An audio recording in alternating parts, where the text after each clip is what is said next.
जी अस्सलाम वालेकुम नाज़रीन, आप देख रहे हैं खबरें डिजिटल रिपोर्टर कॉर्नर में हूं तलाल इश्तियाक। नाज़रीन, जैसा कि हाल ही में वज़ीर आज़म पाकिस्तान ने मलेशिया का दौरा किया और उसके बाद बहुत से ऐसे सुनने में आया है कि उनसे जो तजारती जो मामलात हैं वो बड़ी पेशरफ्त हो सकती है, जबकि दूसरी जानिब बानी चेयरमैन कल GHQ हमला केस में अदालत में पेश नहीं हुए।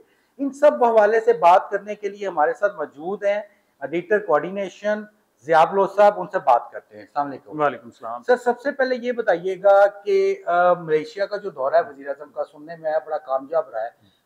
आप थोड़ा सा हमारे नाज़रीन को बताएं किस हवाले से और क्या क्या तिजारत आगे होगी। जी देखें जी, ताज़ा तरीन जो सूरत हाल है, पाकिस्तान को आलमी सतह पर जबरदस्त किस्म की पजीराई मिल रही है, खासतौर पर इंडिया को जो डिफीट किया उसके बाद सऊदीया के साथ जो चल रहा है, अमेरिका के साथ जो चल रहा है, वो तो बहुत पॉजिटिव चीजें हैं, लेकिन बाकी दुनिया पर भी इसके इम्पैक्ट हुए हैं। पाकिस्तान ने साबित किया है, खास तौर पर जो उसकी आर्मी है उसने जो साबित कदमी और जुर्रतमंदी का जो मुजाहरा किया है। आपको पता है कि जब ताकत हो तो पूरी दुनिया उसको सलाम करती है।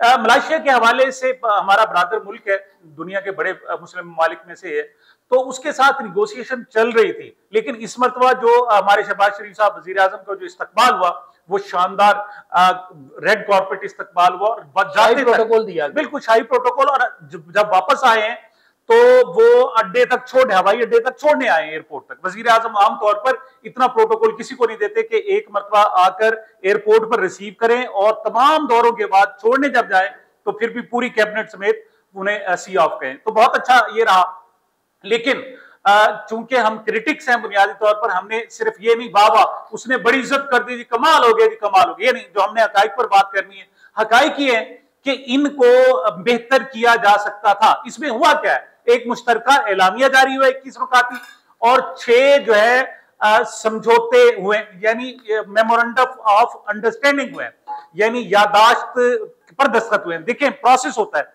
एक होता है समझौता होना, समझौता ये मुआहदा कोई हो गया, उससे पहले काम किया जाता है कि फलां फलां फलां मामलात पर हमारे मुआहदे हो सकते हैं।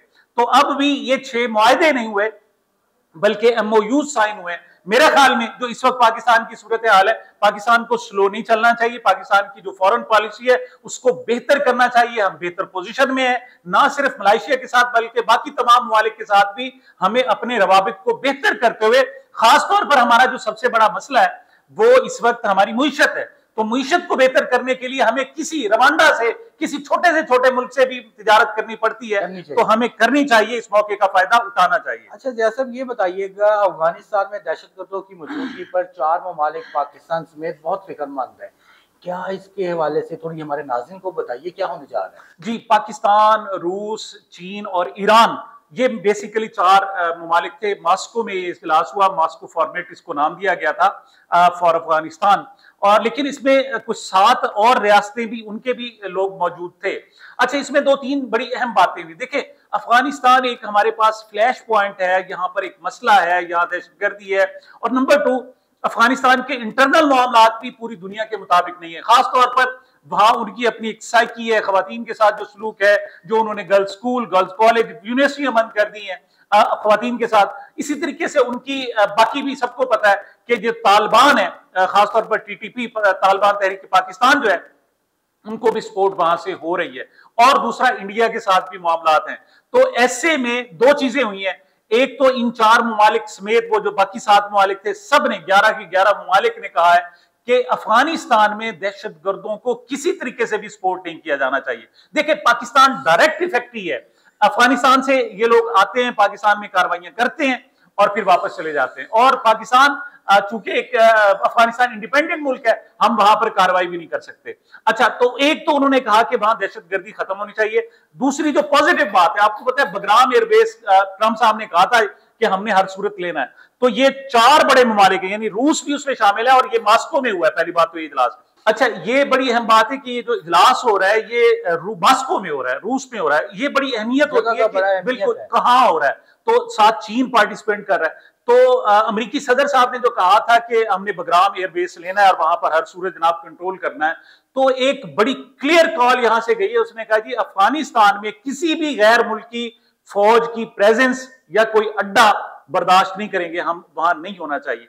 तो एक ये 4 और 7 11 ममालिक की तरफ से डायरेक्ट अमेरिका को भी मैसेज गया है, और वो तो खुद तो 24 घंटे के अंदर अंदर उन्होंने कह दिया था, उन्होंने कहा कुछ हो हम एक और जंग लड़ने के लिए तैयार है, लेकिन बगराम एयरबेस नहीं देंगे। तो इस लिहाज से अमेरिका को देखिए, ट्रंप साहब जो है ना बड़ी जल्दी में है, वो पूरी दुनिया को चाहते हैं कि 1 मिनट में अपनी मर्जी के मुताबिक हो जाए, और वो जनाब नोबेल प्राइज के लिए भी बड़ी उनको हरी है।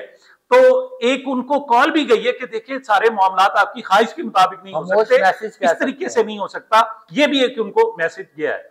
अच्छा ये बताइएगा, कभी हम स्पीकर पख्तूर खां की इस्तीफे की बात सुनते हैं, कभी अली मीन गंडापुर की तब्दीली की सुनते हैं, कि क्या हवाएं किस तरफ जा रही है सर? अच्छा एक बात याद रखें कि इस वक्त पीटीआई जो है मुश्किल वक्त में, और ये मैं नहीं कह रहा, ये मुस्लिम लीग नून कहती है।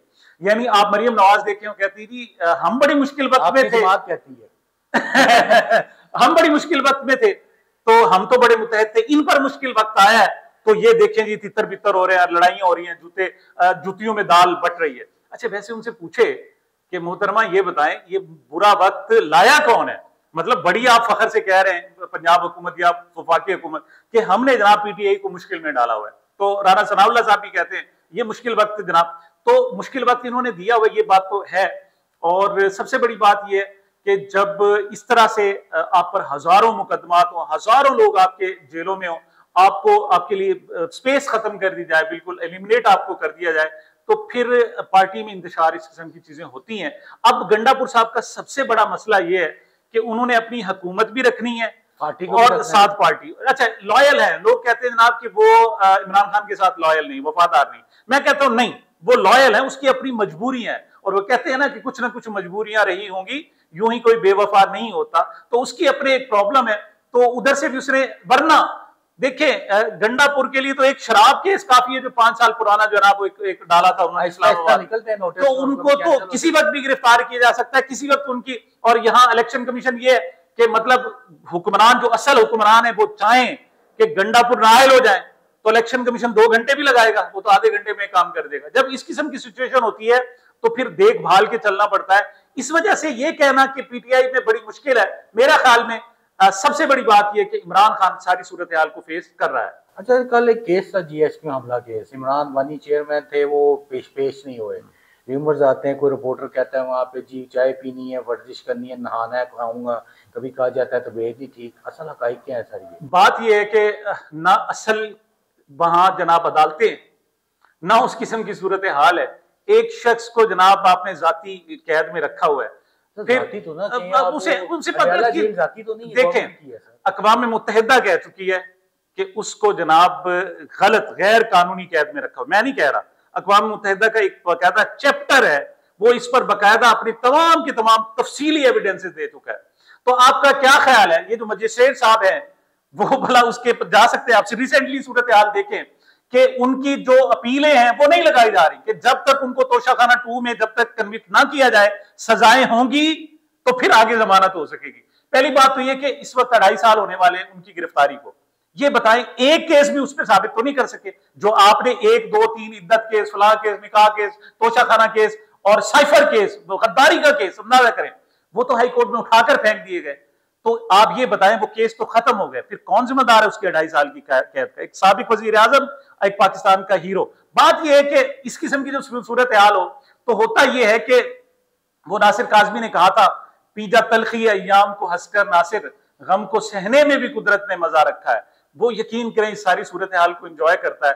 कल उसने क्या कहा, उसे कहा गया जब जज साहब बुला रहे हैं, उसने कहा भाई मैं पहले वर्जिश करूंगा, उसके बाद मैं फिर नहाऊंगा, उसके बाद कॉफी पीऊंगा, और फिर वक्त मिला तो चलो मैं वहां भी आ जाऊंगा। बाकी ये होता यह है कि जब आपका डर खत्म हो जाए, उसने पहले दिन जब गया था उसने कहा था बताओ मेरे साथ करना क्या, मेरी जान लेनी है तो मैं हाजिर हूं।